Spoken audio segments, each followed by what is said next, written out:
आमच्याकडे सांगली जिल्ह्यामध्ये गडकरी साहेबांनी पुढाकार घेऊन पेठ नाका टू सांगली नॅशनल हायवे अतिशय चांगला केला। परिणाम हा झाला की स्पीड वाढलाय।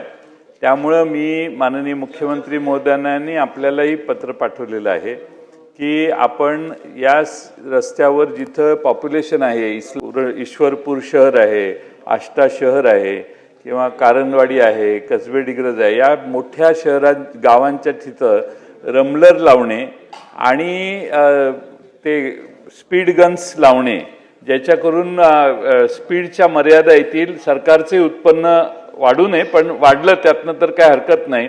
त्यामुळे ईश्वरपूर शहरामध्ये दोन्ही बाजूने जाणारे येणारे ट्रॅफिकला स्पीडची मर्यादा आणण्यासाठी स्पीड गन लावणे, आष्टा शहरासाठी स्पीड गन लावणे आणि अन्य शहरात रमलर्स ठेवणे, असा विचार शासन करेल काय?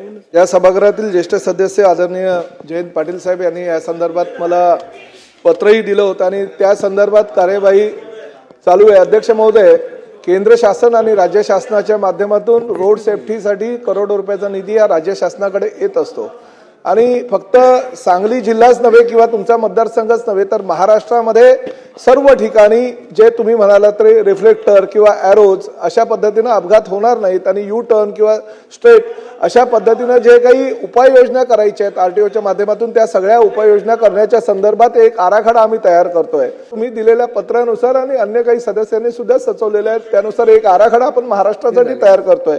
तो फक्त आराखडा नॅशनल हायवे किंवा पीडब्ल्यूडी किंवा एमएसआरटीसीच्या रस्त्यावर नाही, इव्हन महापालिका क्षेत्रातील जे रस्ते आहेत त्या विषयावर त्या ठिकाणी सुद्धा तो आराखडा कसा त्याची अंमलबजावणी करण्यात येईल याची आम्ही उपाययोजना करतोय आणि त्यानुसार कार्यवाही करण्यात येईल। नाही, ताबडतोब झाला अंतिम टप्प्यात आहे आणि मला असं वाटतं की ह्याच वर्षामध्ये त्या आराखड्याला मान्यता मिळून आम्ही इम्प्लिमेंट सुद्धा करू।